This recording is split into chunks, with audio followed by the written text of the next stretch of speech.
नमस्कार साथियों। आज आप लोगों के बीच एक ऐसे अहम मुद्दे पे बात करने के लिए आया। यह कोई अपना मुद्दा नहीं, अपितु देश के लाखों छात्र और छात्राओं के अंदर की पीड़ा है। जी हाँ, आप सही समझे। पीड़ा मतलब आप देश के शोधार्थी हैं। आप अपना अहम समय, जो लाइफ का सबसे पीक टाइम होता है, वो आप ऐसे संस्थानों में व्यतीत करते हैं अपने आने वाले फ्यूचर को, आने वाले भविष्य को बहुत उज्जवल करने के उद्देश्य से दिन और रात निरंतर प्रयास करते हैं कि हमारा कार्य बहुत ही अच्छा हो। लेकिन हमारे देश, हमारे प्रदेश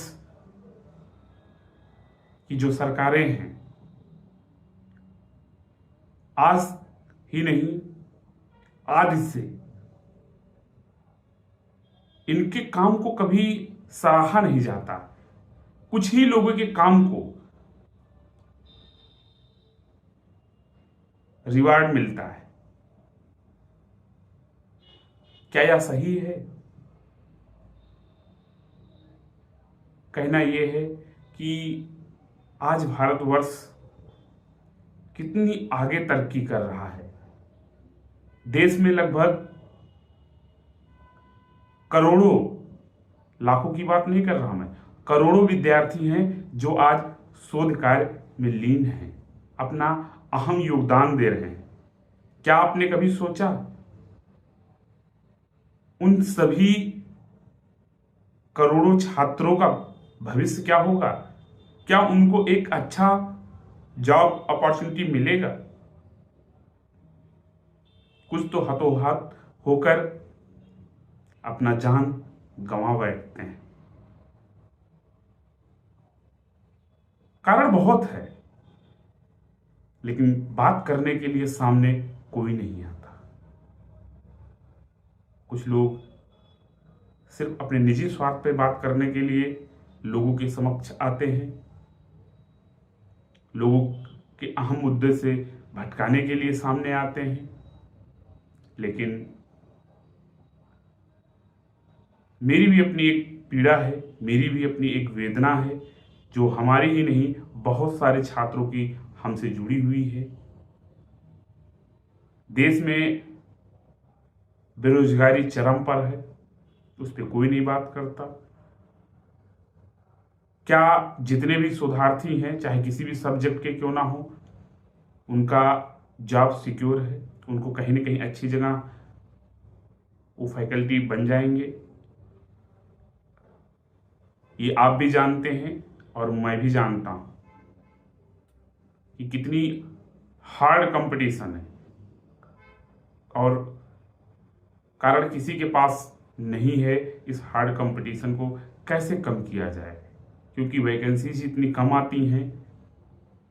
जहां टीचर की रिक्वायरमेंट 33 है, 43 है, वहां 10, 11 या 3 टीचर से विभाग काम करा रहा हो। क्षणिक मात्र सुख दे रहे हो, यानी फेलोशिप रूपी धनराशि जो प्रदान की जाती है प्रति माह। सच बताएं तो कोई ऐसा शोधार्थी नहीं होगा कि जो अपने शोध कार्यकाल में कर्जा ना हुआ। किसी न किसी मित्र का वो हमेशा कर्जा ही रहता है। आप सोच सकते हैं, समझ सकते हैं ऐसा क्यों? जबकि वो बेफजूल खर्चा भी नहीं करते, तब भी वो कर्जे में डूब जाते हैं। कारण बहुत सारे हैं। प्रतिवर्ष देश में लाखों नए बच्चे पीएचडी में दाखिला लेते हैं, अपने शोध कार्य को आगे बढ़ाते हैं। गवर्नमेंट उनको इस कार्य के लिए प्रतिमाह अच्छी खासी धनराशि देती है। लेकिन इंस्टीट्यूट का फीस, मेस का फीस, खर्चा इतना ज़्यादा हो जाता है कि वो धनराशि कहीं ना कहीं कम पड़ जाती है। बात आज धनराशि की नहीं, हम अपना टाइम तो देते हैं, लेकिन इस उद्देश्य से देते हैं कि हमें अच्छी से अच्छी गवर्नमेंट जॉब में अपॉर्चुनिटी मिले। लेकिन हम लोगों का दुर्भाग्य, हम जिस काल में जी रहे हैं उस काल में रोजगार के नाम पे बस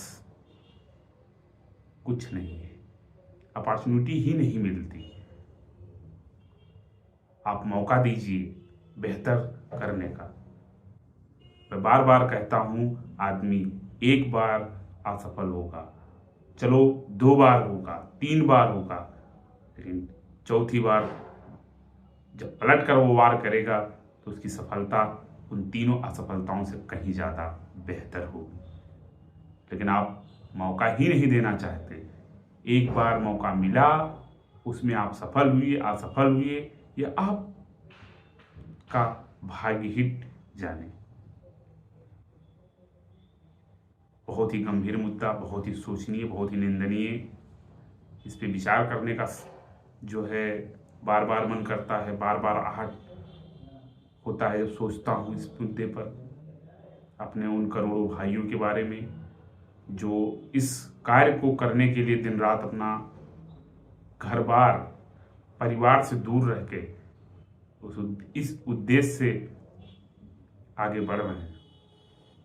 मैं बात करता हूँ अच्छे संस्थान, चाहे वो IITs हो, चाहे NITs हो, चाहे IIITs हो, या अच्छी खासी यूनिवर्सिटी जो अपना दबदबा बनाए हुई हैं भारतवर्ष में, उनमें भी शोधार्थियों का हाल उतना बेहतर नहीं है। उतना क्या, बहुत ही अच्छा, बहुत सही रिकॉर्ड नहीं है। आप डेटा देख लीजिए, किसी भी IIT का, किसी भी NIT का, किसी भी IIIT का या यूनिवर्सिटीज का अच्छी खासी जिसकी रैंकिंग है, वहां से शोध करने वाले छात्र प्रतिवर्ष कितना जो है जॉब अपना सिक्योर कर रहे हैं गवर्नमेंट जॉब। 1%, 2%, बस यही है डेटा, यही सच है। बाकी प्राइवेट का शिकार हो रहे हैं। प्राइवेट जॉब शुरू में तो बहुत अच्छी लगती है, लेकिन बाद में उतना ही कष्ट देती है जितना शुरू में अच्छी लगती है। लेकिन मजबूरियां बहुत हैं, खासकर परिवार का बोझ सर पे लेके चलना, जैसे हमारे भारतवर्ष में एक परंपरा है, उसी को आगे बढ़ाते हैं। लेकिन इसके बारे में कोई नहीं सोचता। यह वर्ग जो है, शोधार्थियों का जो एक वर्ग है ना, इस पे आज तक हमने कभी किसी को बात करते नहीं देखा है। कारण क्या, पता नहीं क्या कारण है, जबकि इन्हीं के कारण से आज हमारा देश बहुत ही ज्यादा तकनीकी के क्षेत्र में आगे गया है। चाहे वो चिकित्सा के क्षेत्र में हो, चाहे वो ऑटोमोबाइल्स की बात करें, उस क्षेत्र में भी बहुत आगे गया है हमारा देश। लेकिन उनकी पीछे की जो परिश्रम है, उनमें जो लोग कार्यरत हैं, बहुत सारे जगह तो आप ये सोच रहे होंगे तो काम तो अच्छा हो रहा है, तो आप ऐसा क्यों कह रहे हैं कि रिवार्ड नहीं मिलता। पता करिए उन संस्थानों में, चाहे वो IIT हो या NIT हो, क्या वहाँ पे अभी भी एडहॉक पे टीचर नहीं पढ़ाता? क्या एडहॉक पे जो रखा हुआ फैकल्टी वो रेगुलर फैकल्टी के इक्वल माना जाता? उतनी फैसिलिटी मिलती है सेम, और उससे जबकि ज़्यादा परिश्रम करता हो व्यक्ति, लेकिन उसको उस जैसा ना तो टीचर जैसा ट्रीट किया जाता है, ना तो उसको उतना पैसा मिलता है, लेकिन काम उनसे कहीं ज़्यादा अच्छा करता हो। तो ऐसे बहुत सारे गवर्नमेंट सेक्टर में हैं जहाँ पे, अब चाहे बैंकिंग के क्षेत्र में देख लीजिए, रेलवे के क्षेत्र में देख लीजिए, हर जगह जो है प्राइवेट लड़कों को भरा जा रहा है, कम पैसे देके उनसे ज़्यादा काम कराया जाता है। तो गवर्नमेंट जॉब धीरे धीरे कम होती जा रही है। मुझे नहीं आइडिया, पता नहीं क्या मतलब ऐसा क्यों कर रहे हैं लोग। तो पढ़ाई भी उस स्तर पे जो है मन नहीं करता। फिर हम एग्जाम्पल कैसे सेट करेंगे किसी का? देश में सिर्फ प्राइमरी का टीचर बनना ही देश के सभी युवाओं का ख्वाब है? मिडिल का टीचर बनना देश के युवाओं का ख्वाब है? आप पीएचडी किस लिए करते हैं? आप देश के उच्च शिक्षण संस्थानों में अध्यापक का काम करें। कब तक कोई जो है गवर्नमेंट जॉब का वेट करेगा? खासकर पीएचडी लाइन जो है बहुत सारा टाइम स्पेंड करना पड़ता है, इसमें बहुत सारी जिम्मेदारियां उठानी पड़ती है, कुछ लोगों की शादियां भी हो जाती हैं जो अलग मानसिक प्रेशर बन जाता है। अगर जॉब नहीं लगी तो उसमें लड़की का भी मानसिक स्थिति थोड़ा सा सही नहीं रहता और पुरुष का भी वही हाल रहता है। यानी आप समझ रहे हैं ना कि पीएचडी में अगर शादी हो गई तो जो अलग टाइप की जिम्मेदारियां हो जाती हैं और काम का प्रेशर, तो बहुत सारा प्रॉब्लम्स है। तो अगर उनको समय पे जॉब नहीं मिलती है तो अलग टाइप की वो प्रेशर को झेलते हैं, अलग टाइप की मानसिकता से वो पीड़ित रहते हैं। जी की जो आज तथागत रूपी बातें हमने किया है, ये बस कुछ ही बातें हैं जो आप लोगों के बीच में ले आ रहा हूँ। फिर कभी मुझे मौका मिलेगा तो इस पे बात करूँगा, विस्तृत बात करूँगा, क्योंकि इस मुद्दे पर बात करना मुझे अच्छा लगता है, स्वयं से भी बता रहा हूँ। और ज़रूरी भी है कि इस वर्ग के लोगों को थोड़ा सा तवज्जो दिया जाए, क्योंकि हमेशा इस वर्ग के लोगों को, शोध करने वाले लोगों को देश में वो दर्जा नहीं मिल पाता है जो अलग टाइप के लोगों को, चाहे अभी सिविल सर्विस की तैयारी ही क्यों ना करें तो आपको बहुत उच्च श्रेणी में रखा जाएगा। आपका सिलेक्शन हो ना हो डजेंट मैटर, बट आप मान लिया जाता है कि आप आईएएस की तैयारी कर रहे हैं। कभी सुना है किसी के गांव में बात करते हुए, या किसी पड़ोस में बात करते हुए, या किसी देश के ऐसे नेता, मंत्री, विधायक की बात करते हुए कि मेरा जो है देश में इतने शोधार्थी काम कर रहे हैं, इतने अच्छा रिसर्च स्कॉलर्स हैं? कभी नहीं कोई बात करता। देश में फलाने आईपीएस और ये आईएएस, वो आईएएस, ये आईपीएस। कभी किसी रिसर्च स्कॉलर को कोई पद्मश्री, पद्म भूषण या देश के और सम्मानित हैं उसके काम को लेके कोई अवार्ड मिला भी होगा तो गिने चुने चंद लोग होंगे जो नगण्य के बराबर हैं इस करोड़ों की संख्या में रिसर्च करने वाले लोगों में। और जबकि करते हैं लोग अच्छा काम, ऐसा मैं नहीं कहता। आप डेटा उठा के देख लीजिए, बहुत सारे आईआईटीज एनआईटीज के बच्चे अपना बहुत अच्छा रिस्पॉन्ड करते हैं। नाइजर के बच्चे बहुत अच्छा काम करते हैं। क्या उनके काम को कोई रिवार्ड नहीं है? खेलने में देखो कितना अच्छा रिवार्ड मिल जाता है, उससे मनोबल बढ़ता है। इसीलिए तो हमारे देश में अभी तक फील्ड मेडलिस्ट कितने हैं? मात्र 2 गिने चुने लोग हैं। मतलब इतनी बड़ी कंट्री है, इतना बड़ा मेडल है, इतने लोग मैथमेटिक्स पढ़ते हैं, लेकिन अभी तक फील्ड मेडल पाने वाले लोगों की संख्या कितनी है? 2, मात्र 2। कितनी शर्म की बात है। जब आप रिवार्ड ही नहीं दोगे, जब उनके मनोबल को आप हाई नहीं रखोगे, फिर कैसे काम होगा? गिने चुने लोगों को आप रिवार्ड देते हो भी बहुत नगण्य के बराबर है करोड़ों की संख्या में।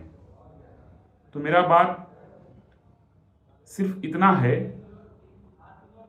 कि रोजगार का अवसर प्रदान करें और ज्यादा से ज्यादा लोग सरकारी क्षेत्र में अपना जो है भविष्य जो देख रहे हैं उनका सपना पूरा हो।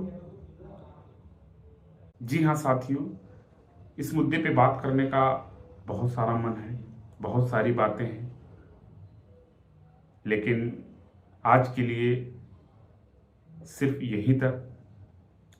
फिर कभी मन हुआ तो आपके बीच इस मुद्दे पर मैं जरूर बात करूंगा। तब तक अपने दोस्त तुषार सिंह को अलविदा दीजिए। जय हिंद, जय भारत।